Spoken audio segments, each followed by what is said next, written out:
Good morning to all. Today we are discussing character set tokens in Python programming language. Python programming languageലെ character സെറ്റും അതുപോലെ തന്നെ ടോക്കൻസും ആണ് ഇന്ന് നമ്മൾ ഡിസ്കസ് ചെയ്യാൻ പോകുന്നത്. അപ്പോൾ ഇതിൽ ക്യാരക്ടർ സെറ്റും ടോക്കൻസും എല്ലാ പ്രോഗ്രാമിംഗ് ലാംഗ്വേജിലും ഒരുവിധം സെയിം ആയിട്ടാണ് വന്നിട്ടുള്ളത്. അപ്പോൾ നമുക്കൊന്ന് പറയാം എന്താണ് character set. Valid character set of valid characters in Python programming language അല്ലെങ്കിൽ പൈത്തൺ പ്രോഗ്രാമിംഗ് ലാംഗ്വേജിൽ നമുക്ക് ഉപയോഗിക്കാവുന്ന പ്രോഗ്രാം ഡെവലപ്പ് ചെയ്യുമ്പോൾ നമുക്ക് ഉപയോഗിക്കാവുന്ന സെറ്റ് ഓഫ് ക്യാരക്ടേഴ്സിനെയാണ് ക്യാരക്ടർ സെറ്റ് എന്ന് പറഞ്ഞിട്ടുള്ളത്.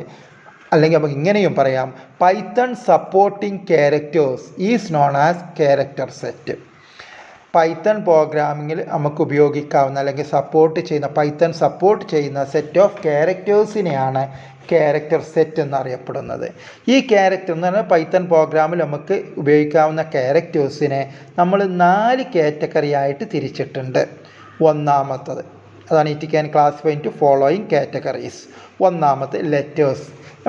ഞാൻ എക്സ്പ്ലെയിൻ ചെയ്തതാണ് പ്രീവിയസ് ക്ലാസ്സുകളിലൊക്കെ അല്ലെങ്കിൽ ഇപ്പോൾ വീഡിയോസിലൊക്കെ പറഞ്ഞു. Python high level languages moreover similar to our English ലാംഗ്വേജിനോട് സിമിലർ ആയിട്ടാണ് വന്നിട്ടുള്ളത്. അതുകൊണ്ട് തന്നെ ഇംഗ്ലീഷിലെ എല്ലാ ആൽഫബറ്റ്സും ഇവിടെ സപ്പോർട്ട് ചെയ്യുന്നുണ്ട്. അതാണ് ലെറ്റേഴ്സ്. അടുത്ത് ഡിജിറ്റ്സ്. എല്ലാ ഡിജിറ്റ്സും നമുക്ക് പൈത്തണിൽ യൂസ് ചെയ്യാം. സ്പെഷ്യൽ ക്യാരക്ടേഴ്സ് എന്നുവെച്ചാൽ ഓപ്പറേറ്റേഴ്സ് ആയിട്ട് യൂസ് ചെയ്യുന്നുണ്ട്. അതുപോലെ തന്നെ മറ്റ് സിമ്പിൾസ് ആയിട്ടൊക്കെ നമ്മൾ യൂസ് ചെയ്യുന്നുണ്ട്. ഇപ്പോൾ പ്ലസ് ഓപ്പറേറ്ററായിട്ടും കൺകാറ്റിനേഷൻ അഡീഷൻ ഓപ്പറേറ്ററായിട്ടും കൺകാറ്റിനേഷൻ ഓപ്പറേറ്ററായിട്ട് യൂസ് ചെയ്യുന്നുണ്ട്. നിങ്ങൾ പിന്നെ പഠിക്കുമോ, നമ്മൾ ഓപ്പറേറ്റേഴ്സ് പറയാൻ പോകുന്നുണ്ട്. അതുപോലെ തന്നെ മൈനസ്, സ്റ്റാർ, മൾട്ടിപ്ലിക്കേഷൻ, ഡിവിഷന്, റിലേഷണൽ ഓപ്പറേറ്റേഴ്സ്, ഇതങ്ങനെ നമ്മൾ സ്പെഷ്യൽ ക്യാരക്ടേഴ്സ് നമുക്ക് യൂസ് ചെയ്യാം. അതുപോലെ വൈറ്റ് സ്പേസസ്, ഒരു സിംഗിൾ ബ്ലാങ്ക് സ്പേസ് യൂസ് ചെയ്യാം. Horizontal tab 8 blank space use ചെയ്യാം. ഇതൊക്കെ നമ്മുടെ പ്രോഗ്രാമിൽ നമുക്ക് യൂസ് ചെയ്യാൻ പറ്റും. ഈ എല്ലാ സെറ്റ് ഓഫ് ക്യാരക്ടേഴ്സിനെയാണ് നമ്മൾ ക്യാരക്ടർ സെറ്റ് എന്ന് പറഞ്ഞിട്ടുള്ളത്. അടുത്ത് നമ്മൾ പഠിക്കാൻ പോകുന്നത് ടോക്കൻസ്. ഞാൻ ഇപ്പോൾ ഒരു ഇംഗ്ലീഷ് ലാംഗ്വേജുമായിട്ടാണ് നിങ്ങളെ കമ്പയർ ചെയ്തത്. നമ്മൾ ഇംഗ്ലീഷ് പഠിക്കുകയാണെങ്കിൽ ഇപ്പോൾ ഇംഗ്ലീഷിലുണ്ട് വേർഡ്സ്. അതിന് തുല്യമായിട്ടുള്ള ഒന്നാണ് ഇവിടെ ടോക്കൻസ് എന്ന് പറഞ്ഞിട്ടുള്ളത്. എന്ന് വെച്ചാൽ ഇംഗ്ലീഷിൽ നമ്മളിപ്പോൾ ഒരു സെൻറ്റൻസ് ഉണ്ടാക്കിയിട്ടുള്ളത് വേർഡ്സ് വെച്ചിട്ടാണ്. ഈ സെൻറ്റൻസിന് പകരമായിട്ട് നമുക്ക് പൈത്തണിൽ നമുക്ക് അല്ലെങ്കിൽ ഏത് പ്രോഗ്രാമിംഗ് പ്രോഗ്രാമിൽ നമ്മൾ സ്റ്റേറ്റ്മെൻറ്റ്സ് എന്നാണ് പറയുക. ഓരോ ലൈനിനെ സ്റ്റേറ്റ്മെൻറ്റ്സ് എന്നാണ് പറയുക. ഈ സ്റ്റേറ്റ്മെൻറ്റ്സ് നമ്മൾ ഉണ്ടാക്കിയിട്ടുള്ളത് ഡെവലപ്പ് ചെയ്തിട്ടുള്ളത് ടോക്കൺസ് വെച്ചിട്ടാണ്. അല്ലെങ്കിൽ ടോക്കൺസിൻ്റെ ഒരു കളക്ഷനെയാണ് നമുക്ക് സ്റ്റേറ്റ്മെൻറ്റ്സ് എന്ന് പറയാം. ഇപ്പോൾ വേർഡ്സിൻ്റെ ഒരു കളക്ഷനാണ് സെൻറ്റൻസ് എന്ന് പറയുന്നത് പോലെ ടോക്കൺസിൻ്റെ ഒരു കളക്ഷനെയാണ് നമ്മൾ സ്റ്റേറ്റ്മെൻറ്റ്സ് എന്ന് പറയുന്നത്. അതാണ് ഇവിടെ smallest individual units of a program. ഒരു പ്രോഗ്രാം സ്മോളസ്റ്റ് ഇൻഡിവിജ്വൽ യൂണിറ്റിനെയാണ് നമ്മൾ ടോക്കൺസ് എന്നറിയപ്പെടുന്നത്. അതിന് എക്സാമ്പിളാണ് ഐഡൻറ്റിഫയേഴ്സ്, കീവേഡ്സ്, ഓപ്പറേറ്റേഴ്സ് എക്സെട്ര. ഒന്നാമത്തത് ഐഡൻറ്റിഫയർ. നമ്മളറിയാം, നമ്മൾ ക്ലാസ്സിലെ കുട്ടികളെ ഐഡൻറ്റിഫൈ ചെയ്യാൻ വേണ്ടി ഓരോ കുട്ടിക്കും പേര് കൊടുക്കും. അതുപോലെ നമ്മൾ പ്രോഗ്രാം ഡെവലപ്പ് ചെയ്യുമ്പോൾ നമ്മൾ വേരിയബിൾസിന് അല്ലെങ്കിൽ മെമ്മറി ലൊക്കേഷൻ ഒരു പേര് കൊടുക്കും, അതിനെ ഐഡൻറ്റിഫൈ ചെയ്യാൻ വേണ്ടിയിട്ട്. ഫങ്ഷൻസ്, സെറ്റ് ഓഫ് സ്റ്റേറ്റ്മെൻറ്റ്സിന് നമ്മൾ കൊടുക്കുന്ന സെറ്റ് ഓഫ് സ്റ്റേറ്റ്മെൻറ്റ്സിനെയാണ് ഇവിടെ ഫങ്ഷൻ എന്ന് പറയുക. ഒരു പ്രത്യേക ജോലി ചെയ്യാനുള്ള ടാസ്ക് നിർവഹിക്കാനുള്ള സെറ്റ് ഓഫ് സ്റ്റേറ്റ്മെൻറ്റ്സ്. അഡിഷൻ ആവാം, സബ്ട്രാക്ഷൻ ആവാം. അപ്പോൾ സബ്ട്രാക്ഷൻ നടത്താനുള്ള സെറ്റ് ഓഫ് സ്റ്റേറ്റ്മെൻറ്റ്സ്, അതിന് നമ്മളൊരു പേര് സബ്ട്രാക്റ്റ് എന്ന് കൊടുക്കും. അപ്പോൾ നമുക്ക് അങ്ങനെ നമ്മൾ എന്ത് ചെയ്യുന്നുണ്ട്, സെറ്റ് ഓഫ് സ്റ്റേറ്റ്മെൻറ്റ്സിന് പേര് കൊടുക്കാം, മെമ്മറി ലൊക്കേഷന് പേര് കൊടുക്കാം, മോഡ്യൂൾസിന് പേര് കൊടുക്കാം, ക്ലാസ്സസിന് യൂസർ ഡിഫൈൻഡ് ഡാറ്റ ടൈപ്പാണ് അതിന് ക്ലാസ് പേര് കൊടുക്കാം. ഇതൊക്കെ നിങ്ങൾ പിന്നെ പഠിക്കും കേട്ടോ. ജസ്റ്റ് നിങ്ങൾ അറിഞ്ഞു വെക്കുക. ഐഡൻറ്റിഫയർ എന്ന് വെച്ചാൽ പ്രോഗ്രാമർ ഇങ്ങനെ വേരിയബിൾസിനെ അല്ലെങ്കിൽ ഫങ്ഷൻസിനെ ക്ലാസ്സസിനൊക്കെ ഐഡൻറ്റിഫൈ ചെയ്യാൻ വേണ്ടിയിട്ട് പ്രോഗ്രാമർ നൽകുന്ന പേരിനെയാണ് ഐഡൻറ്റിഫയേഴ്സ് എന്ന് പറഞ്ഞിട്ടുള്ളത്. The name given by the programmer to identify variables, functions, modules, classes etcetera. ഇതിനെയാണ് നമ്മൾ ഐഡൻറ്റിഫയേഴ്സ് എന്ന് പറഞ്ഞിട്ടുള്ളത്. അപ്പോൾ ഈ ഐഡൻറ്റിഫയേഴ്സ് നമ്മൾ പറഞ്ഞു, നമ്മൾ നൽകുന്ന അല്ലെങ്കിൽ പ്രോഗ്രാമർ നൽകുന്ന പേരിനെയാണ് ഐഡൻറ്റിഫയേഴ്സ് എന്ന് പറഞ്ഞിട്ടുള്ളത്.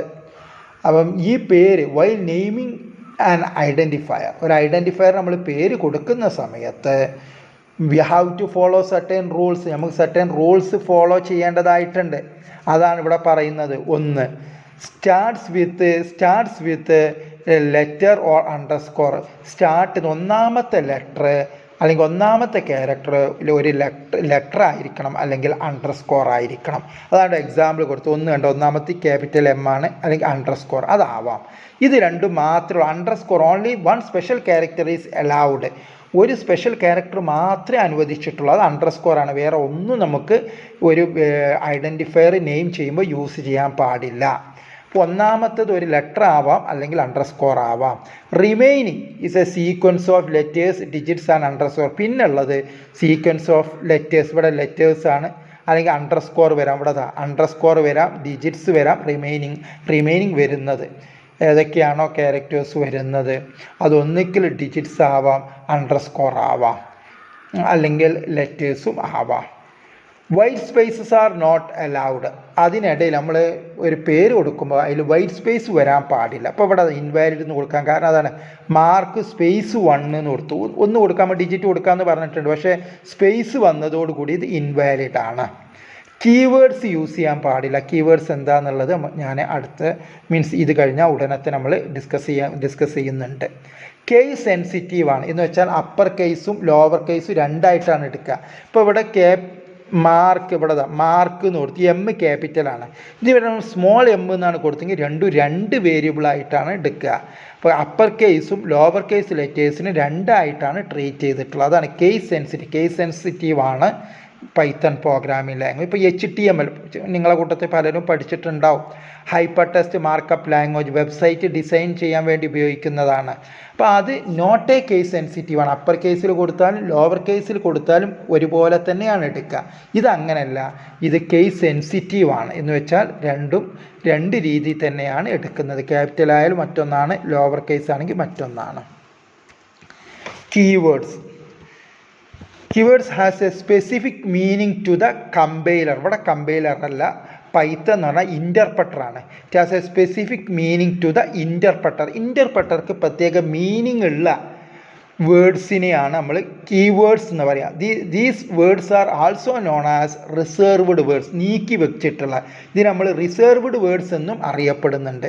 സ്പെസിഫിക് മീനിങ് ഉള്ളത് എന്ന് വെച്ചാൽ ഇപ്പോൾ ഒരു എക്സാമ്പിൾ ഞാൻ പറയുകയാണെങ്കിൽ, നമ്മളിപ്പം കെമിസ്ട്രി പഠിച്ചു. കെമിസ്ട്രിയിൽ H2O എന്ന് കേൾക്കുമ്പോൾ തന്നെ നമുക്ക് വാട്ടർ എന്ന് ഓർമ്മ വരും. അതുപോലെ തന്നെ സോഡിയം ക്ലോറൈഡ് NaCl ഉടൻ തന്നെ നമുക്ക് സാൾട്ട് എന്ന് ഓർമ്മ വരും. കാരണം അതാണ് ആ കെമിക്കൽ ഫോർമുലയ്ക്ക് ഈക്വൻ്റ് ആയിട്ടുള്ള കെമിക്കൽ നെയിമുകളാണ് ഇതൊക്കെ. അപ്പോൾ അവിടെ ഒരു സ്പെസിഫിക് മീനിങ് ഉണ്ട്. അതുപോലെ തന്നെ ഇവിടെ എന്ന് വെച്ചാൽ ഐട്രേഷൻ, വീണ്ടും റിപ്പീറ്റ് എക്സിക്യൂഷൻ നടത്താൻ വേണ്ടിയിട്ടാണ്. ഇത് ഈഫ് ഡിസിഷൻ അല്ലെങ്കിൽ സെലക്ഷൻ സ്റ്റേറ്റ്മെൻ്റ് ആണ്. സ്വിച്ച് മൾട്ടി ബ്രാഞ്ചിങ് സ്റ്റേറ്റ്മെൻ്റ് ആണ്. ബ്രേക്ക് ജമ്പ് സ്റ്റേറ്റ്മെൻ്റ് ആണ്. അപ്പോൾ ഇതൊക്കെ നിങ്ങൾ പഠിക്കും, കൺഫ്യൂഷൻ ആവണ്ട. ഒരു കീവേഡ്സിന് എക്സാമ്പിൾ തന്നേ ഉള്ളൂ. അപ്പോൾ ഇതൊക്കെ കീവേഡ്സ് ആണ്. ഇതിനൊക്കെ ഒരു സ്പെസിഫിക് മീനിങ് ഉണ്ട്. അങ്ങനെ കാരണം ഇൻ്റർപ്രട്ടറാണ് ഇതിനൊക്കെ മെഷീൻ ലാംഗ്വേജിലേക്ക് കൺവേർട്ട് ചെയ്യുന്നത്. അപ്പോൾ ഇൻ്റർപ്രട്ടറിൻ്റെ അടുത്ത് ഇതിനെല്ലാം ഒരു സ്പെസിഫിക് മീനിങ് ഉണ്ട്. അങ്ങനെയുള്ള വേർഡ്സിനെയാണ് നമ്മൾ കീവേഡ്സ് എന്നറിയുന്നത്. മീനിങ് കനോട്ട് ബി ചേഞ്ച് ചെയ്യാൻ പറഞ്ഞൊരു സ്പെസിഫിക് മീനിങ് ഉണ്ട്, അത് നമുക്ക് ചേഞ്ച് ചെയ്യാൻ പറ്റില്ല. എല്ലാ കീവേഡ്സ് ഇവിടെ നോക്കിയാൽ നിങ്ങൾക്കറിയാം ലോവർ കേസ് ലെറ്റേഴ്സിലാണ്. അപ്പോൾ നമ്മൾ പറഞ്ഞിട്ടുണ്ട് keywords are not allowed as identifiers ആയിട്ട് ഏത് നമുക്ക് ഉപയോഗിക്കാൻ പറ്റില്ല, കീവേഡ്സിനെ യൂസ് ചെയ്യാൻ പറ്റില്ല. അപ്പോൾ സ്പെസിഫിക് മീനിങ് ഉള്ള ഇൻ്റർപ്രട്ടർക്ക് മീനിങ് ഉള്ള വേർഡ്സിനെയാണ് നമ്മൾ കീവേഡ്സ് എന്നറിയപ്പെടുന്നത്. അല്ലെങ്കിൽ റിസർവ്ഡ് വേർഡ്സിനെയാണ് കീവേഡ്സ് എന്ന് അറിയപ്പെടുന്നത്. അടുത്തത് വേരിയബിൾസ്. വേരിയബിൾ എന്ന് പറഞ്ഞാൽ ഞാൻ പറഞ്ഞു ഐഡൻറ്റിഫയറിന് ഒരു എക്സാമ്പിൾ ആയിട്ടാണ് വേരിയബിൾ വന്നിട്ടുള്ളത്. Name given to a variable, functions, classes, അതുപോലെ തന്നെ മോഡ്യൂൾസ് എക്സെട്ര. ഇതിനെയാണ് നമ്മൾ ഐഡൻറ്റിഫയർ എന്ന് പറഞ്ഞിട്ടുള്ളത്. അതിൽ വേരിയബിൾസ് എന്ന് വെച്ചാൽ നമ്മൾ കൊടുക്കുന്ന നെയിമാണ് ടു എ മെമ്മറി ലൊക്കേഷൻ. ഒരു മെമ്മറി ലൊക്കേഷന് നമ്മൾ ഡാറ്റ സ്റ്റോർ ചെയ്യാൻ വേണ്ടി നമ്മൾ പ്രോഗ്രാമർ നൽകുന്ന പേരിനെയാണ് നമ്മൾ വേരിയബിൾസ് എന്ന് പറയുന്നത്. ഇവിടെ x = 20, ഡാറ്റ 20 ആണ്.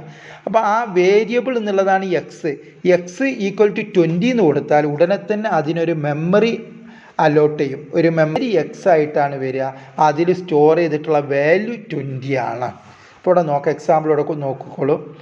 Example mark = 20. അവിടെ മാർക്ക് ഈ മെമ്മറി ഉടനെ തന്നെ ഒരു മെമ്മറി അലോട്ട് ചെയ്യും. ആ മെമ്മറിയിലേക്ക് 20 സ്റ്റോർ ചെയ്യും. ആ മെമ്മറി ലൊക്കേഷന് പിന്നെ അറിയപ്പെടുന്നത് മാർക്ക് എന്നുള്ള രീതിയിലാണ്. അതാണ് it is an identifier. Variable is an identifier changed or reused any number of times. പിന്നീട് നമുക്ക് ഇത് എത്ര പ്രാവശ്യം വേണമെങ്കിൽ യൂസ് ചെയ്യാം. മാർക്ക് എന്ന് കാണുന്നിടത്തൊക്കെ ഈ 20 എന്നുള്ളത് അങ്ങോട്ട് ലോഡ് ചെയ്യും. അപ്പം നമുക്ക് മാർക്ക് ടോട്ടൽ ഇപ്പോൾ മാർക്ക് 1 മാർക്ക് 2 മാർക്ക് 3 ഉണ്ട്. അതിൻ്റെ ടോട്ടൽ കാണുകയാണെങ്കിൽ mark 1 plus mark 2 plus mark 3 എന്ന് കൊടുത്താൽ മാർക്ക് 1 ഏതിൻ്റെ ലൊക്കേഷൻ്റെ പേരാണ് അവിടെയുള്ള വാല്യൂ അങ്ങോട്ട് ലോഡ് ചെയ്യും. മാർക്ക് 2ലുള്ള മാർക്ക് ലോഡ് ചെയ്യും. എന്നിട്ട് ടോട്ടൽ കാണും. അപ്പോൾ അതാണ് ഇവിടെ പറഞ്ഞിട്ടുള്ളത്. നമ്മൾ ഇത് ഒരു വേരിയബിൾ എന്ന് പറഞ്ഞാൽ ഒരു മെമ്മറി ലൊക്കേഷൻ കൊടുക്കുന്ന പേരിനെയാണ് നമ്മൾ വേരിയബിൾ എന്ന് പറയുക. ഇവിടെ മാർക്ക് എന്നുള്ളതാണ് ഈ മെമ്മറി ലൊക്കേഷന്. അപ്പോൾ അതിൽ വെച്ച് സ്റ്റോർ ചെയ്തിട്ടുള്ള വാല്യൂ ആണ് 20 എന്ന് പറഞ്ഞിട്ടുള്ളത്.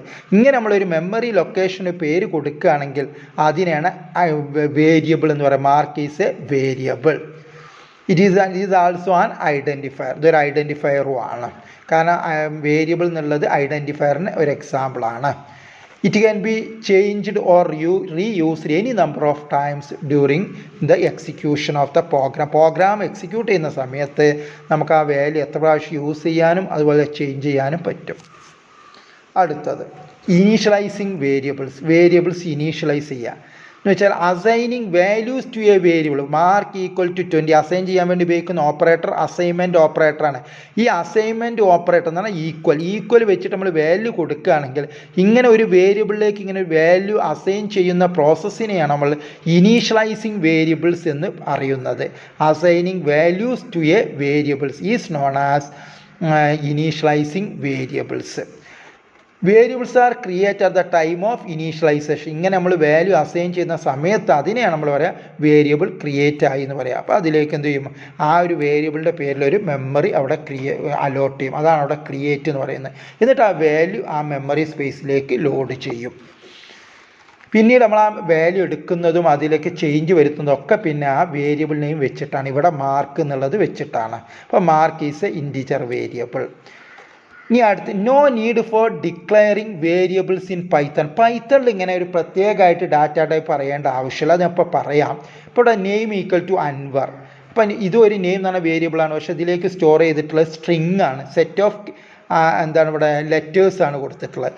അപ്പോൾ ഇതിനെടുക്കുക name is a string variable. ഇപ്പോൾ ഇവിടെ മനസ്സിലാക്കേണ്ടത് നിങ്ങൾ ഇൻ്റർപ്രട്ടർ ഒരു വേരിയബിളിലേക്ക് വാല്യൂ നമ്മൾ കൊടുക്കുമ്പോൾ ഇപ്പോൾ ഇവിടെ മാർക്ക് എന്ന് പറഞ്ഞ വേരിയബിളിലേക്ക് 20 എന്നുള്ളത് കൊടുത്തു. അങ്ങനെ കൊടുക്കുന്ന സമയത്ത് ഉടനെ തന്നെ ഇൻ്റർപ്രട്ടർ അതിൻ്റെ ടൈപ്പും കൂടി ആ ഡാറ്റ അനുസരിച്ച് ഐഡൻറ്റിഫൈ ചെയ്യും. അത് ഓട്ടോമാറ്റിക്കായിട്ട് അത് ഐഡൻറ്റിഫൈ ചെയ്തെടുക്കും. ഇപ്പോൾ 20 എന്നുള്ളതായത് കൊണ്ടാണ് ഇവിടെ mark is a integer variable. കാരണം 20 ആണ്, ഇൻറ്റിജറാണ്, ഒരു ഹോൾ നമ്പറാണ് അതിലേക്ക് സ്റ്റോർ ചെയ്തിട്ടുള്ളത്.